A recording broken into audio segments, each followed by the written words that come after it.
At this point, I will invite Matthew Goventer to come to speak before council with respect to new motion number 3 with respect to long-term care. And just a note to our delegations that you have 5 minutes. Thank you, Mayor, and councilors and the audience, the public. I would just want to say before I start, I had so much to say on this that I've had to cut so much out right now that it's a little disjointed. I'm sorry about that. That's okay.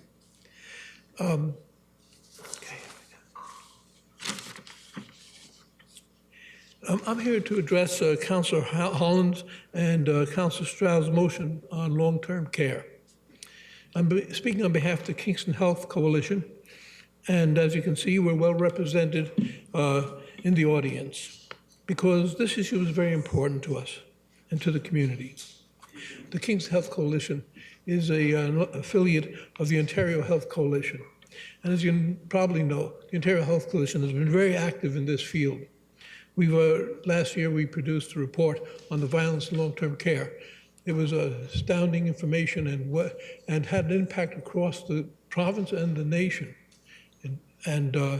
We've just introduced another report on the state of PSWs and the difficulty of keeping them working in our system.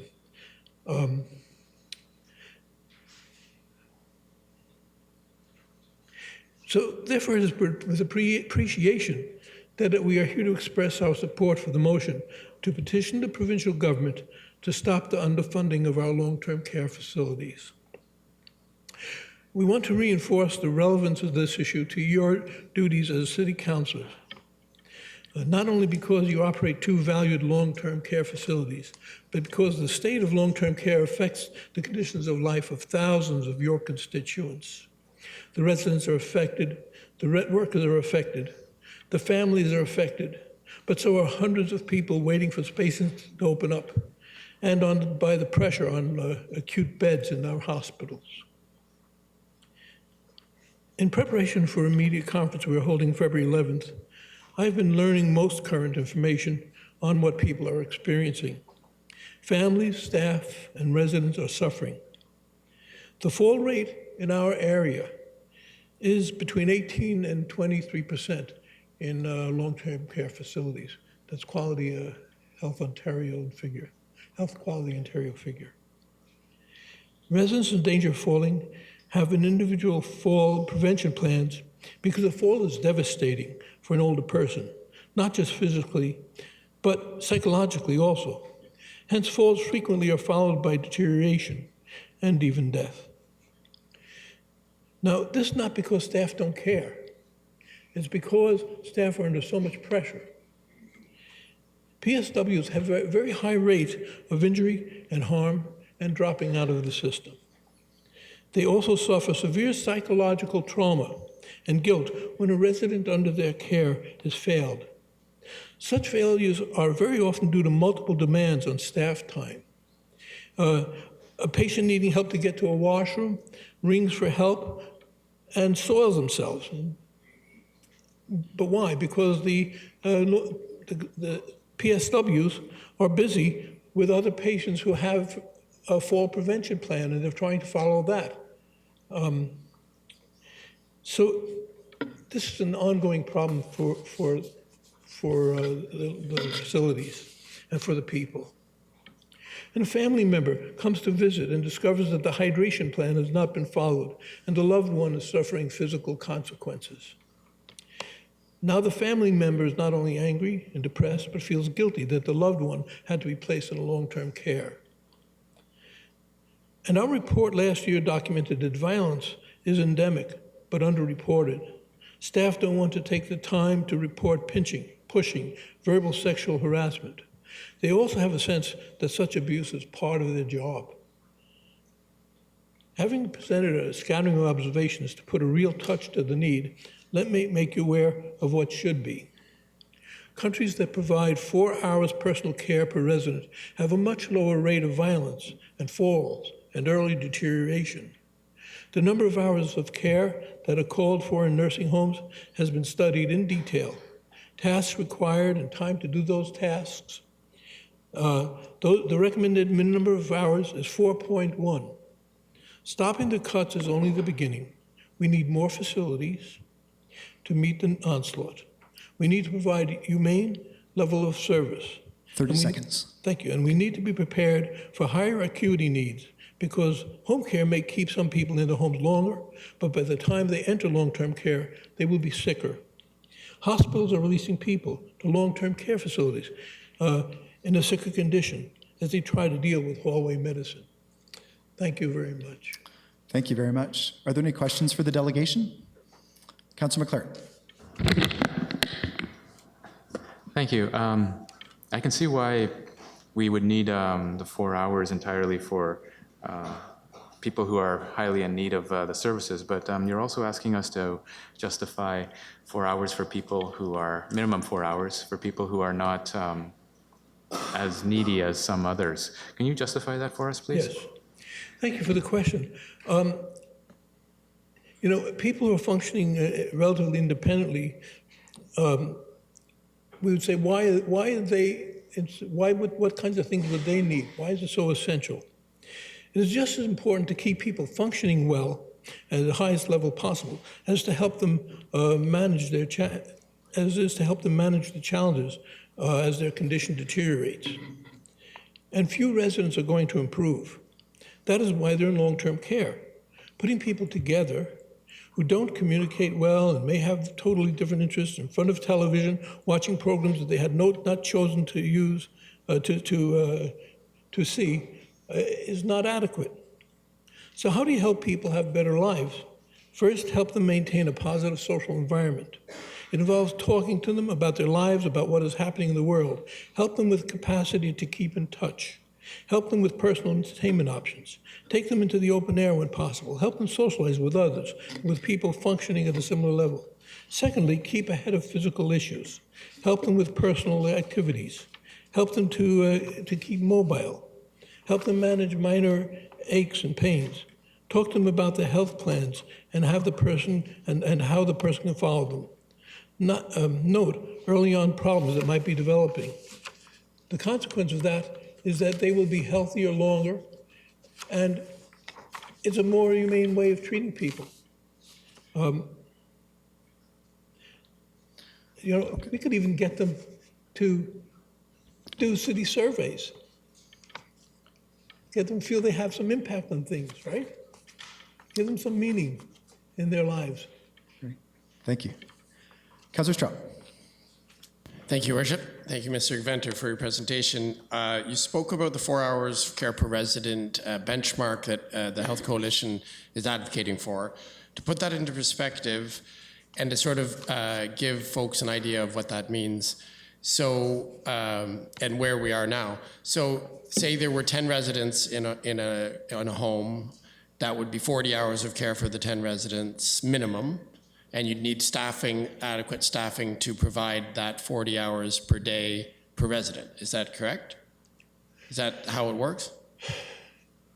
I'm sorry, I was thinking you were going to ask something else. I didn't quite follow. No, I'm just for people that haven't. Yeah, there are 10 residents and they need.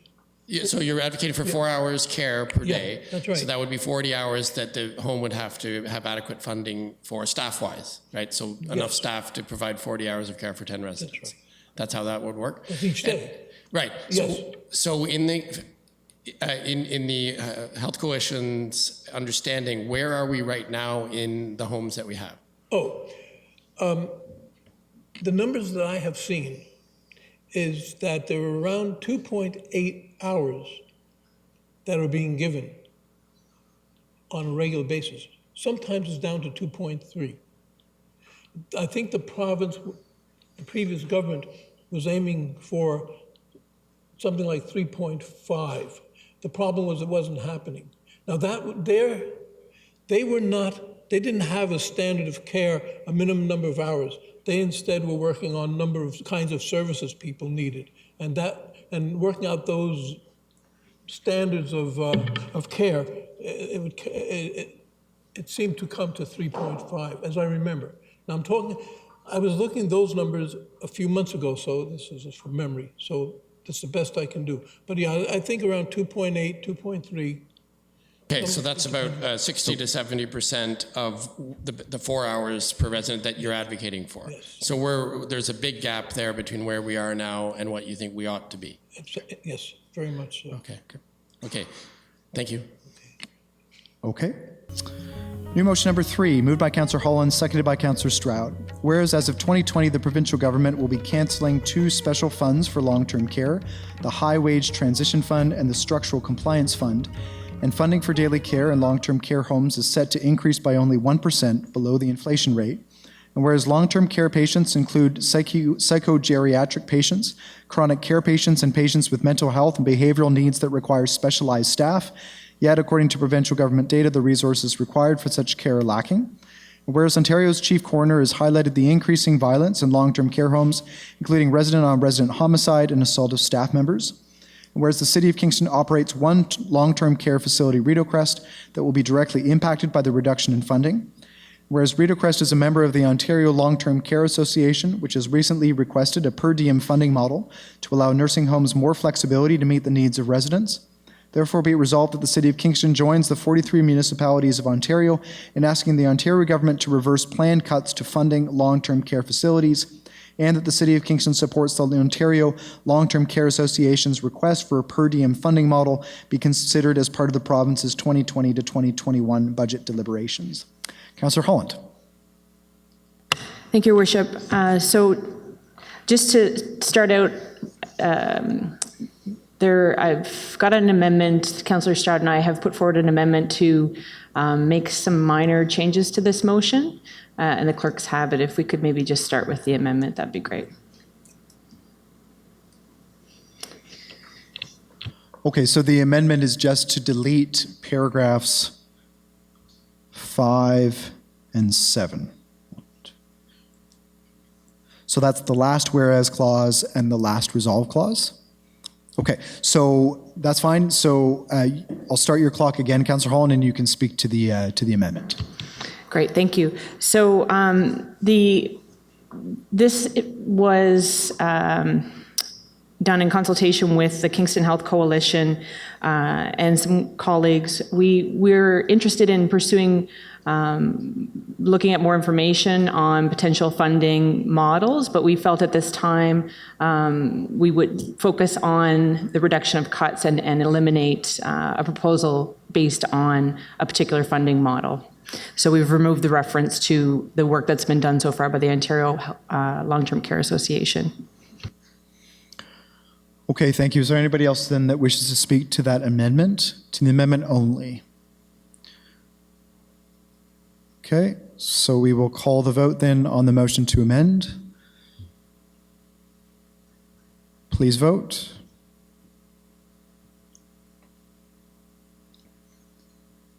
And that carries. So now we are on the motion as amended without the last whereas clause and without the final resolve clause. Councillor Holt. Thank you, Your Worship. So I guess just the main thing I wanted to focus on, I think the delegation provided a lot of good background information on some of the problems currently that we're currently seeing in long-term care all across the province. It is it's a service that many of us rely on, that family members are currently experiencing a great deal of stress and burden in having to make these difficult decisions and are faced with severe understaffing, homes that require more stable funding and have a need for greater capital investment. So the needs, I think, are quite clear. The focus, therefore, is on the fact that this is, while appearing to be emphasizing an approach to long-term care, which is, as we all know, is part of the provincial mandate, provincial jurisdiction. We as a City of Kingston own Rideau Crest. I'm going to focus on Rideau Crest because our Administrative Policies Committee is actually the Board of Management for Rideau Crest. So just looking at the implications on the city with the current the current cuts to the two funds, the High Wage Transition Fund and the Structural Compliance Fund. I'll speak to those specifically. For the High Wage Fund, the reduction in funding would equal approximately $38,000 per year. The Structural Compliance Fund reduction would be $186,000 per year. So these cuts would seriously impact operations at our public facility, our public, specifically for Rideau Crest. And the reduction in funding would ultimately impact the property tax base here in the city of Kingston. So I do think it's an important initiative to bring forward, to draw everyone's attention to at a municipal level, because not only are we responsible for the well-being of our residents, our citizens, and therefore residents of long-term care facilities, but we're also responsible for ensuring that there is stable funding for our long-term care facilities, and that the level of care that currently exists is not reduced further. So I think it's just important to emphasize that this is not so much commentary on provincial policy as it is focusing on our responsibility as a municipality with publicly funded long-term care here in the city. So I will leave it at that. Thank you. Okay, thank you. Councillor Stroud. Thank you, Worship.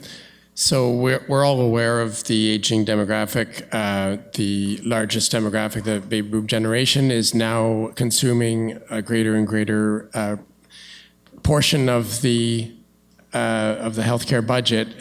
The demographic, just from the passage of time, that demographic is needing more and more care and is moving into long-term care facilities. Here in Kingston, we have our facility, Rideau Crest, and at Administrative Policies, those of you who are on that committee, you're aware that we're the Board of Management for that, and so you've heard, you get the monthly updates from the long-term care facility administrator, who's here tonight, and I was actually going to ask a question about essentially the planned cuts of what we know so far, and knowing from the reports to Administrative Policies and the Board of Management of the home, how tight things are, and how the home is full and has a waiting list and everything.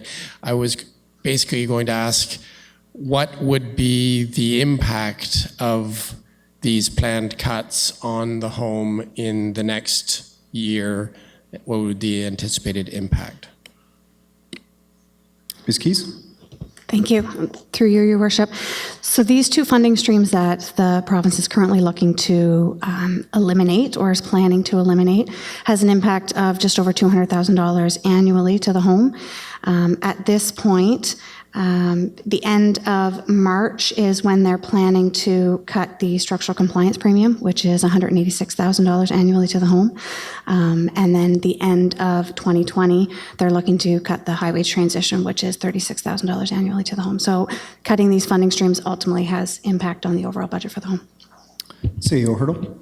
Thank you, and through you, Mr. Mayor, I just want to add that although not operated by the city itself, Fairmount Home is actually primarily funded by city taxpayers. So any reduction at a provincial level would have also implication for Fairmount Home. So I just want to flag that although we don't have the numbers that are well defined for Fairmount Home, it is also an impact that we would feel locally for the taxpayers. Maybe, CAO, I could ask this follow-up question. So if these budget cuts happen and therefore our funding is reduced for both those homes, our municipal portion for those homes, and knowing that the homes have a budget requirements, would our municipal portion, would our contribution, would it put upward pressure on that contribution? CEO Hurdle. Thank you, and through you, Mr. Mayor. So the answer would be, I would anticipate that it would put pressure on our property tax dollars unless we looked at reducing services. That would be the only other way to address the reduction in provincial funding.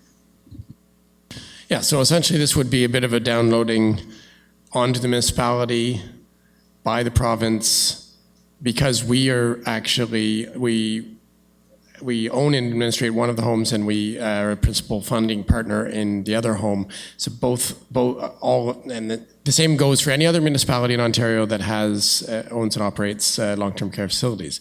Here in Kingston, we can only really speak for what we have, and I think it's clear from the answers we've heard from staff that this is going to have a major impact, this downloading of the funding onto the municipality. That's essentially what it's going to do to us, and we need to let them know that we would like the funding to remain stable, and that's what this motion does. There's only one clause, actionable clause left, and that's what it asks for.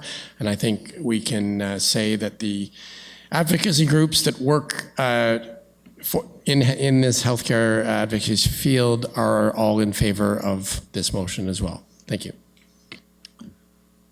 Thank you. Deputy Mayor Chappelle. Thank you, and through your chair. I'm really hesitant to enter a debate on provincial policy because we're not sticking in our lane on this. I understand that we have seniors who are depending on this, and so my concern, quite frankly, is having a motion like this. I would have thought, and I'll ask this to the mover and seconder, that we would have maybe a presentation from our duly elected member of provincial parliament, Ian Arthur, and he would be the advocate that each of us as citizens, as well as members of this council, could seek to drive this message forward. And so I'd like to know what effort has been made to work with our duly elected representative at the appropriate provincial level to address this issue. Councillor Holland. I've been in contact with Queen's Park. They have a copy of this, so the critic of the portfolio and our MPP are aware of this motion. In terms of any effort to have them do their part, they do their work, they do their own work in the legislature. The focus on this is to protect. It's not a matter of providing policy direction, but protecting the services that we have. Okay, next on my list is Councillor Hill. Thank you, Your Worship. But you're looking here at a situation where this, the fundamental expectation, I think, of any municipal government is to look after its most vulnerable citizens. This is a clear example of that. Sometimes we have to advocate on their behalf because in our case, we don't have a member of government as our sitting provincial representative. So I think it behooves us to step up and do that. Obviously, 43 municipalities across the province feel the same way. So, we absolutely have an obligation to speak out on behalf of those citizens who would have a real challenge, I think, speaking out on behalf of themselves and ensuring that they're protected. Thank you. Councillor Neal. Yes, I'm speaking, of course, in favor of the motion. I agree with the previous speaker.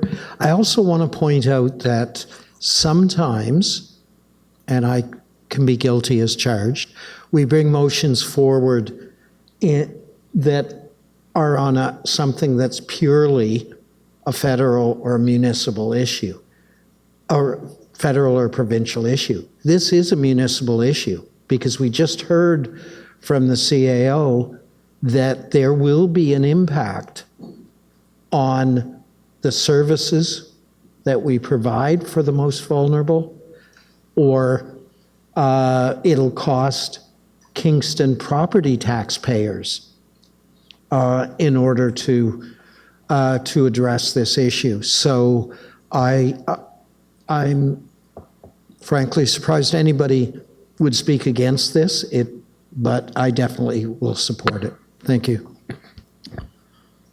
Thank you. Is there anybody else that wishes to speak? Councillor Holland, is there anything else that you wish to add? I think just one quick thing, just to mention that a note of appreciation for our staff who do the work at our long-term care facilities and the administration as well. I think it's pretty clear based on what we've heard from staff that and what we hear regularly from at Rideau Crest Board of Management, that our administrative staff are doing what they can with the funding envelope that they have, and so I want to continue the support of our staff. Thank you. Okay, thank you. So we will call the vote on new motion number 3. Please vote. And that carries.